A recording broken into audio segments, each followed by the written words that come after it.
আসসালামু আলাইকুম। আজকে আমরা আলোচনা করব মাইক্রোসফট ওয়ার্ডের আরেকটি গুরুত্বপূর্ণ বিষয়। সেটি হচ্ছে কিভাবে আমরা মাইক্রোসফট ওয়ার্ড ডকুমেন্টে আমরা একটা চমৎকার টেবিল কিভাবে ক্রিয়েট করতে পারি এবং টেবিলটা কিভাবে আমরা ব্যবহার করতে পারি সেই বিষয়টি নিয়ে। টেবিলটা একটা গুরুত্বপূর্ণ বিষয় মাইক্রোসফট ওয়ার্ডে। টেবিলের মাধ্যমে আমরা অনেক কিছু তথ্য কিন্তু খুব নান্দনিকভাবে উপস্থাপন করতে পারি। তাই চলুন শুরু করা যাক আজকের টেবিল তৈরির কাজটি। তাহলে এটাকে আমি এখানে দেখতে পাচ্ছেন একটা টেবিল ক্রিয়েট করা রয়েছে। এটাকে প্রথমে আমি কি করব, ডিলিট করে দিব, অথবা আমি একটা নতুন ফাইল নিয়ে নিলাম। ফাইল থেকে নিউতে ক্লিক করব। নিউতে ক্লিক করার পর আমি একটা নতুন ডকুমেন্ট ওপেন করলাম। ওপেন করার পরে এখানে আমি একটা টেবিলের ব্যবহার করব। কিভাবে আমরা টেবিলটা ইউজ করতে পারি, আমরা ইতিমধ্যে হোম মেনুর এখানে আমরা যে মেনুগুলো রয়েছে প্রত্যেকটা মেনুর কাজ কিন্তু আমরা অলরেডি শিখে ফেলেছি। আমরা আজকে টেবিলের কাজটি যদি করতে হয় তাহলে দেখুন হোম মেনুর অধীনে কিন্তু, অর্থাৎ হোম মেনুতে থাকা অবস্থায় এখানে কিন্তু টেবিলের কোনো অপশন পাবেন না। টেবিল ক্রিয়েট করতে হলে আপনাকে চলে যেতে হবে হোম মেনুর পরবর্তী যে মেনুটা রয়েছে ইনসার্ট মেনু। সেই ইনসার্ট মেনুতে একটা ক্লিক করবেন। প্রথমেই আমি ইনসার্ট মেনুতে একটা ক্লিক করে দিলাম। দেখুন ইনসার্ট মেনুতে ক্লিক করার পরেও কিন্তু হোম মেনুর মতোই কিন্তু এখানে আরও কিছু সাব মেনু শো করছে। এই মেনুগুলোর থেকে আমরা আজকে ব্যবহার করব টেবিলটা। এই যে দেখুন এখানে কিন্তু টেবিল অপশনটি রয়েছে। যে কোনো উইন্ডোজে কিন্তু টেবিল অপশনটি আপনি ইনসার্টে ক্লিক করার পরে এর আশেপাশে কিন্তু পেয়ে যাবেন একটা টেবিল অপশন। তাহলে আমি টেবিল ক্রিয়েট কিন্তু বিভিন্নভাবে করা যায়। তাহলে আমি প্রথমেই টেবিল অপশনে একটা ক্লিক করলাম, অর্থাৎ টেবিল মেনুটিতে একটা ক্লিক করব। ক্লিক করার পরে দেখুন এখানে চলে আসছে কিছু গড় এখানে চলে আসছে। এর নিচে দেখুন এখানে আছে ইনসার্ট টেবিল, এখানে আছে ড্র টেবিল। আমরা কিন্তু এখান থেকেও টেবিলটা ক্রিয়েট করতে পারি এবং নিচে ইনসার্ট টেবিলও ক্লিক করা যায়। তারপর ড্র টেবিল থেকেও কিন্তু টেবিলটা ক্রিয়েট করতে পারি। তাহলে আমি তিনটা অপশনই দেখাবো। দেখুন প্রথমে আমি এখান থেকে এই যে গড়গুলোকে যখন মাউস ড্র্যাগ করব তখন অটোমেটিক গড়গুলো সিলেক্ট হয়ে যাচ্ছে। দেখুন আমি যখনই মাউসটাকে ড্র্যাগ করছি তখনই কিন্তু এই গড়গুলো সিলেক্ট হয়ে যাচ্ছে। আমি এতটুকু সিলেক্ট করলাম। এখানে প্রশ্ন হলো, দেখুন এই যে এদিকে যে লাইনগুলো রয়েছে এগুলো হচ্ছে রো, আর এখান থেকে এদিকে যে লাইনগুলো রয়েছে এটা হচ্ছে কলাম। টেবিলের কিন্তু দুইটা বিষয় থাকে, একটা থাকে রো আর একটা হচ্ছে কলাম। রো এবং কলামের সমন্বয়ে কিন্তু একটি টেবিল তৈরি করতে হয়। তাহলে আমি প্রথমেই 4টা রো এবং 4টা কলাম নিলাম, তারপরে ক্লিক করলাম। মাউসে ক্লিক করার পরে দেখুন এখানে একটা টেবিল কিন্তু ক্রিয়েট হয়ে গেল। এটা হলো আপনার এখান থেকে টেবিল ক্রিয়েট করলাম। তারপর আমি টেবিল অপশনে আবার ক্লিক করার পরে ইনসার্ট টেবিল থেকে কীভাবে টেবিল ক্রিয়েট করা যায়, দেখুন ইনসার্ট টেবিলে একটা ক্লিক করলাম। ক্লিক করার পরে দেখুন একটা বক্স চলে আসছে। এখানে প্রথমেই এখানে লেখা রয়েছে number of column, number of rho, অর্থাৎ আমরা কয়টি কলাম এবং কয়টি রো নিয়ে আমরা একটা টেবিল তৈরি করব। সাপোজ আমি 5টি কলাম এবং 5টি রো নেব, নিয়ে আমি একটা টেবিল তৈরি করব। তো এখানে 5 লিখেও দেওয়া যায়, ড্রপডাউনে ক্লিক করে আপনি এখানে দিতে পারেন। দেওয়ার পরে ওকেতে ক্লিক করবেন, তাহলে দেখুন একটি টেবিল কিন্তু আমার তৈরি হয়ে গেল। এছাড়াও যে অপশনটি রয়েছে টেবিলের ড্র টেবিল থেকে ক্লিক করে কিন্তু এরকমভাবে দাগ টেনে কিন্তু আপনি টেবিল তৈরি করতে পারেন। দেখুন এরকম দাগ টানার পরেও কিন্তু টেবিল হয়ে যাবে। এখানে টেবিল একটু অন্যরকম ডিজাইনে চলে আসছে, কারণ এটা বিল্ডিং অবস্থায় এটা সিলেক্ট করা রয়েছে, এই জন্য এই স্টাইলটা কিন্তু এখানে চলে আসছে। যাই হোক আমি এটাও দেখাবো কীরকমভাবে এই স্টাইলটি নিয়ে আসা যায়। তাহলে আমি Ctrl+Z ক্লিক করে আমি ব্যাকে চলে যাব। এখন আপনি আপনার চাহিদা অনুযায়ী আপনি টেবিলটা ক্রিয়েট করে নেবেন। ক্রিয়েট করে নেওয়ার পর আমি এটাকে আবারও ডিলিট করে দিলাম। আমি এই টেবিলটাকে কী করলাম, সম্পূর্ণ সিলেক্ট করলাম। সিলেক্ট করার পরে জাস্ট কিবোর্ড থেকে ডিলিটে ক্লিক করে ডিলিট করে দিলাম। ডিলিট করে দেওয়ার পরে আবার আমি একটা টেবিল তৈরি করব। এখান থেকে আমি 5টি কলাম এবং 5টি রো নিয়ে একটি টেবিল তৈরি করলাম। করার পরে দেখুন আমি এখানে বাইরে ক্লিক করার পরে কিন্তু যে টেবিলের অপশনগুলো কিন্তু চলে গেল। আমি যদি টেবিলের ভিতরে একটা ক্লিক করি দেখুন এই অপশনগুলো কিন্তু এখন শো করছে। আর যখন আমি টেবিলের বাইরে থাকবো তখন কিন্তু এই অপশনগুলো আমি খুঁজে পাবো না। তাহলে টেবিলের অপশনগুলো যদি খুঁজে পেতে চান তাহলে টেবিলের ভিতরে কার্সারটা রাখতে হবে, রাখার পরে কিন্তু এগুলো শো করবে। এখানে দেখুন টেবিল টুলস নামক একটা অপশন রয়েছে, এখানে নিচে রয়েছে ডিজাইন এবং লেআউট, এই দুইটা অপশনে কিন্তু আজকে আমরা কাজ করব। তারপর দেখুন এখানে যদি আমি একটা হেডলাইন দিই, যেমন আমি এখানে দিলাম এসএল, তারপরে পরবর্তী ঘরে যাইতে হলে অবশ্যই কিবোর্ড থেকে ট্যাব চাপবেন অথবা মাউস দ্বারা কার্সারটা নিয়ে এখানে ক্লিক করবেন, তাহলে কিন্তু চলে যেতে পারবেন। তো এখানে লিখবো আমি নেম লিখলাম, তারপরে এখানে কি লিখবো ফাদার লিখলাম ফাদার, তারপরে এখানে লিখবো মাদার, তারপরে এখানে লিখবো মোবাইল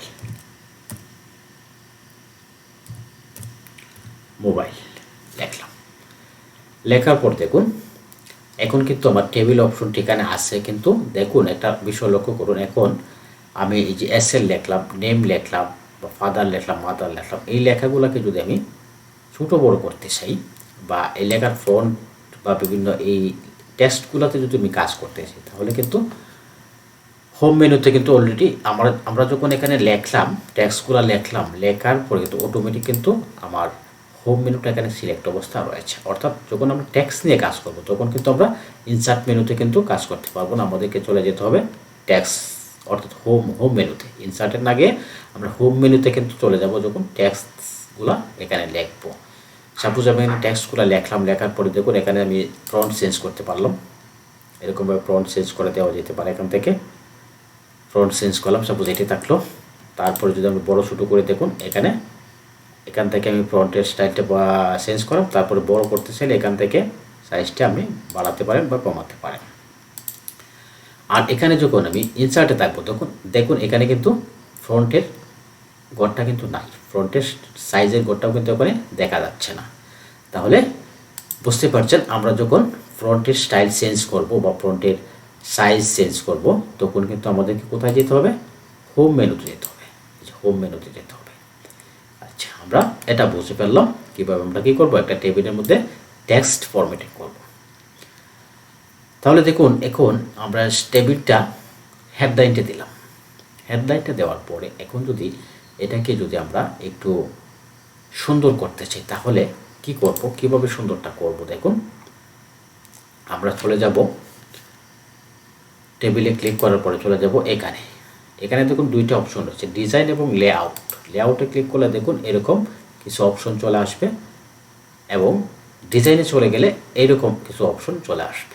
লেআউটের কাজটা কি দেখুন, লেআউটের কাজ হলো এই যে আমি লিখেছি এসএল, নেম, তারপরে ফাদার, মাদার, মোবাইল নাম্বারটা রেখেছি, দেখুন প্রত্যেকটা কিন্তু কলামের বাম পাশে রয়েছে। আমি যদি এটাকে ডান পাশে বা মিডিলে নিতে চাই তাহলে লেআউট থেকে আমরা যাব, এই যে দেখুন এখান থেকে যদি আমি মিডিল অপশনে ক্লিক করি সেন্টার, দেখুন অ্যালাইনমেন্ট এটাকে আগে সিলেক্ট করতে হবে, টেক্সটগুলোকে সিলেক্ট করার পর লেআউটে যাবেন, লেআউটে যাওয়ার পর এখানে যেরকম অ্যালাইনমেন্ট আপনি চান সেরকমভাবে কিন্তু এটা ক্লিক করলে সেরকম অ্যালাইনমেন্ট হয়ে যাবে। দেখুন আমরা যদি উপরে নিতে চাই দেখুন এটা ক্লিক করলে উপরে যাবে, এটা ক্লিক করলে নিচে যাবে। যেহেতু আমাদের রোটা খুব ছোটো তাহলে উপরে নিচেটা এখানে শো করছে না, রোটা যখন একটু বড় হবে, আমি যদি একটু বড় করে দেখাই দেখুন এখন বোঝা যাবে। আমি যদি উপরে নিতে চাই দেখুন উপরে চলে গেল, মাঝখানে আনতে চাইলে এটার মধ্যে ক্লিক করলাম, মাঝখানে চলে আসলো। লেফটে যদি নিতে চাই এটা ক্লিক করলে লেফটে চলে গেল, রাইটে নিতে চাইলে রাইট অ্যালাইনমেন্টে ক্লিক করব, রাইটে চলে যাব। এটা সেম অ্যালাইনমেন্ট অপশনের মতো আমরা যে পূর্বের ভিডিওতে আলোচনা করেছিলাম অ্যালাইনমেন্টে, সেটার মধ্যে কিন্তু জায়গাটা ভিন্ন। আগে ছিল অ্যালাইনমেন্ট অন্য এক জায়গায়, এখন কিন্তু আবার অন্য জায়গায় চলে আসছে অ্যালাইনমেন্ট অপশনটা। এখান থেকে কিন্তু আমরা টেক্সটের অ্যালাইনমেন্টটা ঠিক করে নিতে পারি। এখন দেখুন অ্যালাইনমেন্ট, তারপর দেখুন এখানে এসএল এর গড়টা কিন্তু কলামটা একটু বড় রয়েছে, যেহেতু এসএলটা আমরা সংখ্যা লিখবো 1 2 3 এরকম একটা সিরিয়াল লাগবে, এত বড় কলামের প্রয়োজন নাই। তাহলে আমরা এই কলামটা ছোট করব কিভাবে, সাপোজ এই কলামটা আমরা কিভাবে ছোট করব। দেখুন ছোট করতে হলে প্রথমে এখানে যে কলামের যে বর্ডারটা রয়েছে এই বর্ডারটার উপরে আমি যখন মাউসটা নিচ্ছি তখন দেখুন মাউসের চিহ্নটা পরিবর্তন হয়ে যাচ্ছে। এই যে দেখুন মাউসের চিহ্নটা কি এখানে পরিবর্তন হচ্ছে। এটা এখানে নেওয়ার পর দেখুন এখানে তীর চিহ্নের মতো একটা চিহ্ন চলে আসছে। এরকম চিহ্নটা আসার পরে আমরা মাউসের লেফট বাটনে চেপে ধরবো। চেপে ধরার পরে দেখুন এরকম ডট ডট লাইন চলে আসছে। তখন যদি আমরা এটাকে ড্র্যাগ করি বা এদিকে টান দিই তখন কিন্তু এটা কলামটা কি ছোটো হয়ে গেল। অনুরূপভাবে এই কলামটাও যদি আমি একটু চাপাতে চাই বাম পাশে, তাহলে এখানে ধরবো, ধরে এরকমভাবে একটু টান দিয়ে এটাকেও ছোটো করে নেব। এরকমভাবে আপনি প্রত্যেকটা কলামে কি আপনার চাহিদা অনুযায়ী বড় বা ছোটো করতে পারবেন, ছোটো বা বড় করতে পারবেন। আমি সম্পূর্ণ টেবিলটা একটু চাপিয়ে দিলাম। এখন ধরুন আপনি সম্পূর্ণ টেবিলটাকেই কি করবেন, বড় করবেন বা ছোটো করবেন। তখন কি করবেন, কিভাবে করবেন দেখুন। এই যে এইখানে একটা পয়েন্টের মতো রয়েছে, এই পয়েন্টে যখন আমি মাউসের কার্সারটা নিচ্ছি তখন দেখুন এরকম একটা এরো চিহ্নের মতো চলে আসছে। এই চিহ্নটা আসার পরে মাউসের লেফট বাটনে চেপে ধরে এরকম ড্র্যাগ করবে। দেখুন সম্পূর্ণ টেবিলটা একসাথে বড় হবে, সম্পূর্ণ টেবিলটা একসাথে ছোটো হবে। এরকমভাবে টানলে কিন্তু আমরা সম্পূর্ণ টেবিলটা একসাথে ছোটো বা বড় করতে পারবো। আমি এই রোটাকে একটু ছোটো করে দিলাম। ওকে, আচ্ছা, আমরা দেখে নিলাম এরকম কিভাবে একটা কলামকে বড় করা যায়, কিভাবে একটি কলামকে ছোটো করা যায়, কিভাবে একটা রোকে বড় করবেন এবং কিভাবে একটা রোকে ছোটো করা যায়। তারপর দেখুন এখন যদি আমরা ডিজাইনে চলে যাই, আমরা ডিজাইনে চলে গেলাম। ডিজাইনে চলে যাওয়ার পর দেখুন এখানে বেশ কিছু অপশন রয়েছে। এই প্রত্যেকটা অপশন আমি দেখানোর চেষ্টা করব। দেখুন প্রথমে আমি দেখব এখানে দেখুন বর্ডার স্টাইল, অর্থাৎ এখানে যে দাগগুলো রয়েছে এই দাগগুলোর যে স্টাইলটা রয়েছে, স্টাইলটা কীরকম হবে দেখুন। এখান থেকে কিন্তু আমরা চাইলে এখানে দেখুন বিভিন্ন রকমের লাইন রয়েছে। আমরা এই লাইনগুলো থেকে আমরা কি করতে পারি, বর্ডারের স্টাইলটা চেঞ্জ করতে পারি। দেখুন এখানে ক্লিক করার পর দেখুন এটা একটা পেন্সিলের মতো হয়ে গেল। এখন যদি মনে করেন কোনো একটা গড়কে আপনি একটু অন্যরকম ডিজাইন করে দেবেন, দেখুন এরকমভাবে আমি যদি এরকমভাবে যদি টানি, মাউসটা টানলাম, তারপরে এখান থেকে এতটুকু টানলাম, দেখুন এখানে কিন্তু কি অন্যরকম একটা লাইন চলে আসছে। এভাবে চাইলে আপনি এই বর্ডারগুলো ডিজাইনটা চেঞ্জ করতে পারেন। দেখুন হয়ে গেল। এটা আমি Ctrl+Z চেপে রিমুভ করে দিলাম।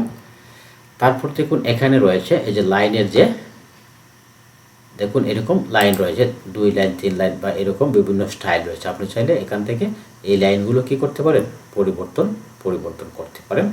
তারপর যদি দেখেন এখানে বর্ডার রয়েছে, বর্ডারে যাওয়ার পর দেখুন এখানে কীরকম বর্ডার করবেন।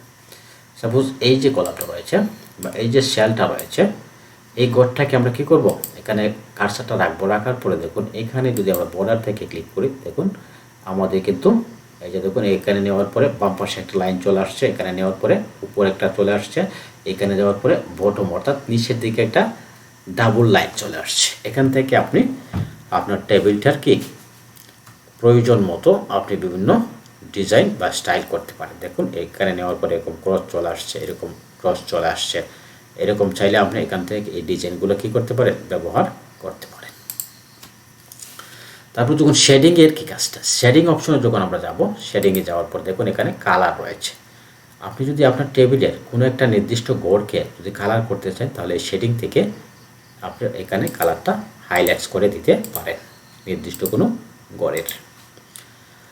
তাহলে এটাকে যদি রিমুভ করতে চান এখানে আবার যাওয়ার পরে এখানে কি নো কালার, আবার এখানে ক্লিক করার পরে এটাতে আবার নো কালার করে দিলাম, কালারটা কিন্তু আমার চলে গেল। এখন আমরা চাচ্ছি সম্পূর্ণ টেবিলটাকে একটা ডিজাইন করব। কিভাবে করব দেখুন, এখান থেকে চাইলে আপনি ডিজাইনগুলো তৈরি করতে পারেন। দেখুন এখানে যখন আমি ক্লিক করছি তখন টেবিলটার ডিজাইনটা অটোমেটিক পরিবর্তন হচ্ছে। এখান থেকে চাইলে আপনি এই ডিজাইনগুলো ব্যবহার করতে পারেন। আরও যদি চান আরও ডিজাইন, এখানে এই যে ড্রপ ডাউন আছে, এখানে কর্নারে ড্রপ ডাউনে একটা ক্লিক করব। ক্লিক করার পরে দেখুন এখানে আরও অসংখ্য ডিজাইন রয়েছে। এই ডিজাইনগুলো থেকে আপনার পছন্দ মতো যে কোনো ডিজাইন আপনার টেবিলটার মধ্যে কিন্তু ব্যবহার করতে পারবেন। এখান থেকে আপনার যে ডিজাইনটা পছন্দ হবে সেই ডিজাইনের উপর একটা ক্লিক করে দিবেন, তাহলে কিন্তু আপনার ওই ডিজাইনটাই ওই টেবিলের মধ্যে চলে যাবে। দেখুন ওই ডিজাইনটি কিন্তু ওই টেবিলে চলে যাচ্ছে, অটোমেটিক টেবিলের ডিজাইনটা চেঞ্জ হয়ে যাচ্ছে। ঠিক আছে, এখান থেকে আমরা কোন ডিজাইনটা নেব, সাপোজ আমরা এই ডিজাইনটি নিলাম। এই ডিজাইনটি নেওয়ার পরে দেখুন আমাদের যে হেডলাইনটা রয়েছে, হেডলাইনের মধ্যে কিন্তু বর্ডারগুলো দেখা যাচ্ছে না, বর্ডারগুলো কিন্তু শো করছে না। তাহলে আমরা এই ডিজাইনটা চেঞ্জ করে দিই। চেঞ্জ করে আমরা অন্য একটা ডিজাইন নেই, কোনটা নেব, এটাই নিলাম, বা অথবা এটাই নিলাম, আমরা এই ডিজাইনটাই নিলাম। এই ডিজাইনটা নেওয়ার পরে এখন ধরুন আপনাকে এখানে 2টা বা 3টা রো কিন্তু এখানে রয়েছে। রো যদি বাড়াতে চান, দেখুন লাস্টের গোড়ে আমি কার্সারটা রাখলাম, রাখার পরে আমি যদি কিবোর্ড থেকে ট্যাব বাটনে ক্লিক করি তাহলে দেখুন অটোমেটিক আরেকটা রো এখানে চলে আসছে। আবার যদি ক্লিক করি এরকমভাবে দেখুন আবার কিন্তু আরেকটা রো চলে আসছে। এভাবে আপনি যত খুশি তত রো কিন্তু এখানে কি করতে পারবেন, অ্যাড করতে পারবেন। অ্যাড করলাম, আমি রো কীভাবে অ্যাড করতে হয় দেখে নিলাম। তারপরে আপনার যদি একটা কলাম প্রয়োজন হয়, যে ধরুন এখানে আরেকটা কলাম আপনার প্রয়োজন হচ্ছে, তাহলে আরেকটা কলাম কীভাবে আপনি অ্যাড করবেন, তাহলে যেখানে কলামটা অ্যাড করবেন সেই ঘরে কার্সারটা আমরা রাখলাম। রাখার পরে এটাকে একটু সিলেক্ট করব, এটাকে সিলেক্ট করলাম, এরকমভাবে সিলেক্ট করা যাবে। সিলেক্ট করলাম, মাউস ড্র্যাগ করলে সিলেক্ট হবে। সিলেক্ট করার পরে রাইট বাটন ক্লিক করবেন, কিবোর্ড মাউসের রাইট বাটন ক্লিক করার পরে ওই যে দেখুন এখানে ইনসার্ট নামক একটা অপশন রয়েছে। ইনসার্টে যাওয়ার পরে আরও কিছু অপশন বাম পাশে চলে আসছে। এখান থেকে আমি যে কলামটাকে ইনসার্ট করব বা একটা কলাম যে নিয়ে আসবো, সেটা আমার সিলেক্টকৃত কলামের কোন পাশে হবে, ডান পাশে হবে না বাম পাশে হবে। আমি যদি ডান পাশে ক্লিক করি তাহলে ডান পাশে একটা কলাম অ্যাড হবে। আমি যদি বাম পাশে লেফটে ক্লিক করি তাহলে কিন্তু বাম পাশে একটা কলাম ক্রিয়েট হবে। আমি ডান পাশে একটা কলাম ক্রিয়েট করছি, দেখুন এটা ডান পাশে কিন্তু একটা কলাম ক্রিয়েট হয়ে গেল। এভাবে চাইলে আপনি আপনার টেবিলে কোনো একটা কলাম বা কোনো রো কিন্তু কী করতে পারবেন, ইনসার্ট করতে পারবেন বা অ্যাড করতে পারবেন। আমি এটাকে রিমুভ করে দিলাম। যাই হোক বন্ধুরা, টেবিল সংক্রান্ত আরও বেশ কিছু কাজ রয়েছে। আজকে সম্পূর্ণ কাজগুলো একই ভিডিওতে যদি আমি দেখাইতে যাই তাহলে ভিডিওটা অনেক লম্বা হয়ে যাবে, তাই আমি চাচ্ছি না ভিডিওটা বেশি লম্বা করতে। তাই আজকের ভিডিওটা আমি এখানেই রাখতে চাচ্ছি। পরবর্তী ভিডিওতে আমি টেবিলের বাকি কাজগুলো দেখানোর চেষ্টা করব। সে পর্যন্ত ভালো থাকবেন। ধন্যবাদ সবাইকে।